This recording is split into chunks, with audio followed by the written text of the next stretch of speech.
would invite Dr. B.M. Makkar for diabetes mellitus in pregnancy.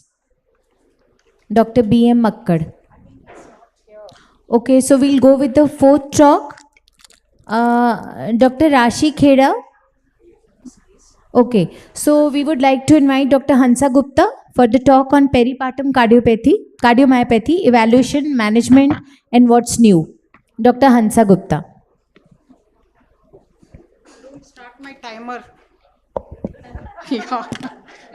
Yeah, so good evening, everyone. I'm sure everybody's a little sleepy after the lunch and, so I'll try to make you awake as much as is possible. I'll take you through a very important entity, the peripartum cardiomyopathy, with the help of a case. My case, the background of my case is that she's 32 years old female, 4 weeks postpartum, gravida 2, anemia 8 g/%. She's non-obese, non-black, uneventful recent pregnancy, and no history of hypertension and diabetes. The risk factors, here I would like to discuss the risk factors which are associated with PPCM: maternal age more than 30, high-risk pregnancy which includes twins and toxemia, hypertension including eclampsia or gestational hypertension, Black or African descent, and anemia. So let's see, we have 2 risk factors in our patient. She is 32 years old and she has anemia. She presented with fatigue, breathlessness class 3, bilateral leg swelling, pallor, no fever, BP 90/60, and bilateral basal crepes. So what should be the right management choice at this presentation? We should order an echocardiogram, an ECG should be ordered, and there are certain basic blood profile like NT-proBNP, TROPI, TSH, iron study, CBC, and KFT to rule out the cause. It is a disease of exclusion, remember that. So the echo report of our patient shows very clearly a low ejection fraction of 30%, a dilated LV cavity 56 millimeters, fractional shortening is less, there's moderate MR, RV functions are normal, E by E prime of more than 50 suggesting of raised LV pressures, mild TR, and raised right-sided pressures too. But there's no LV thrombus. So now the echo report is abnormal. What next? Refer to a cardiologist. Yeah. So it is most likely a peripartum cardiomyopathy with heart failure. Now let's understand here what is peripartum cardiomyopathy. It is an idiopathic cardiomyopathy that presents with a heart failure secondary to LV systolic dysfunction, and that ejection fraction is less than 45%. Towards the end of pregnancy or in the months following delivery, so we have always been hearing the last month and the first 5 months, but it can happen before that also and later than 5 months also. So do not ignore any such presentations just for the time boundation. And mind you, there should not be any other cause of heart failure. So this is the case, and you can see very well here that, the LV is dilated and the systolic functions are reduced. So let's understand here that what is the occurrence incidence of PPCM. Most of the cases, they occur in the first month peripartum, 75% cases, and out of these, they occur in majority of the cases in the first week. The last month of pregnancy, there are only few cases, around 10 to 15%, which are found. So presentation postpartum should be carefully looked for. And it is very essential that we understand how can it, because PPCM is a disease of exclusion, so we should really see, because generally it mimics the normal physiological effects of pregnancy. It can be mimic of Takotsubo, severe preeclampsia, pulmonary embolism, acute coronary syndrome, myocarditis, and that is why I wrote no fever, no chest pains, and all those things. So evaluate your patient thinking in terms of these diagnoses which are common, to exclude that these are not the possible cause of heart failure. The PPCM does not have any phenotypical features So I'm again repeating, it is a disease of exclusion. Would you like to order any other imaging modality here after getting all these tests done? Yes, we can order a newer modality, which is cardiac MRI. And so this is the cardiac MRI. I think it's not running. Let me just quickly take you through this. Why it is important wherever it is available. I think we must order if the affordability is there, availability is there. It is very accurate. It helps in accurate assessment of LV size and systolic functions. Have much higher sensitivity for detecting LV thrombus, more accurate assessment of RV systolic functions, and helps in the differential diagnosis as well.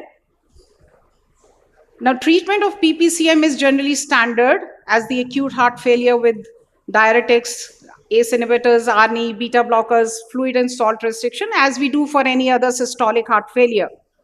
Treatment with bromocriptine, immunoglobulins, pentoxifylline, these have been, these have shown some positive effect in small studies, but further validation is required, so still not recommended therapy.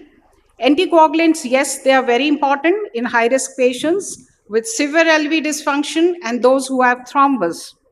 Some of the patients who are refractory to treatment, they require mechanical support with the IABP, left ventricular assist devices, or heart transplant. Our patient responded well to furosemide, carvedilol, ramipril, fluid and salt restriction. Iron was transfused because iron was low. And let me tell you here that we have certain reservations about the ARNI and ACE inhibitors due to she's postpartum, so a consent has to be taken. Breastfeeding is not to be given as it crosses through the breast milk. So it has to be the patient has to be counseled, and she should be on top feeding and not on breastfeeding, because these kind of drugs, they can impact the newborn. Now we should hear, we have evaluated the patient, we have established, we have treated. Now what next? When are you going to call your patient for an echo again? It should be at 6 weeks, 6 months, and every year. And since relapses are very, very common in this entity, so regular echo monitoring is essential and should be told to the patient and attendants, and the importance of this regular visit.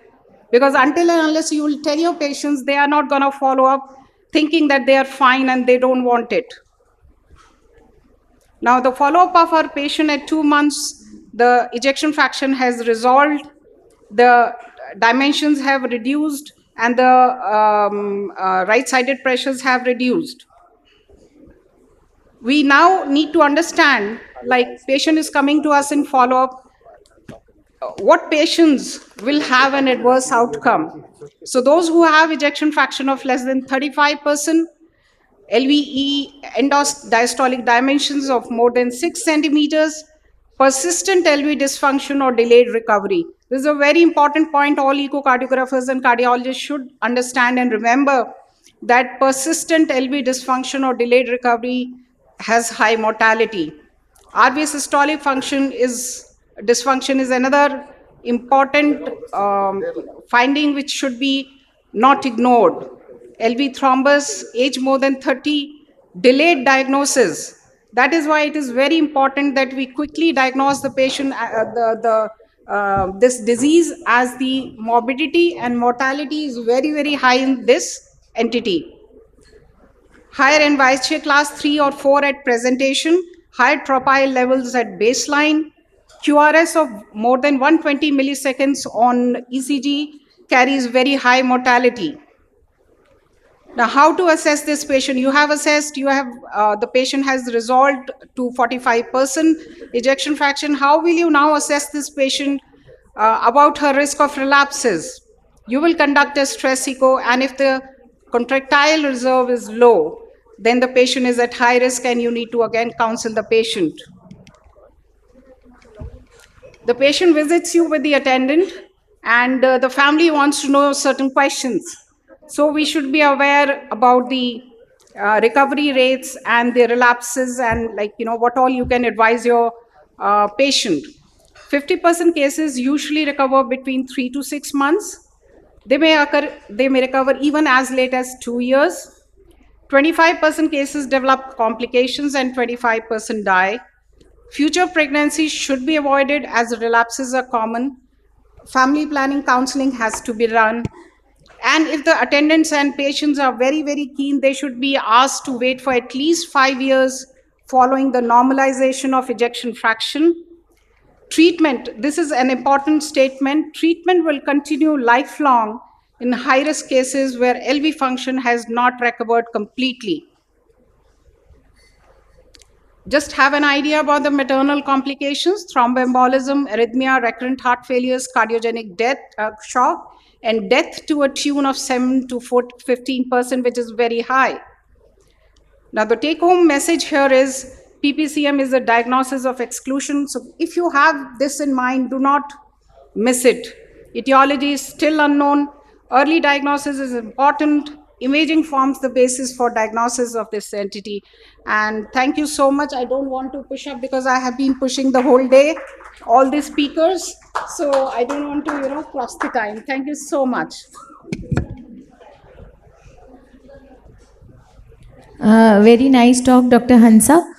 We would ask few questions being gynecologist, and we learn more about our patients, how to deal with them. So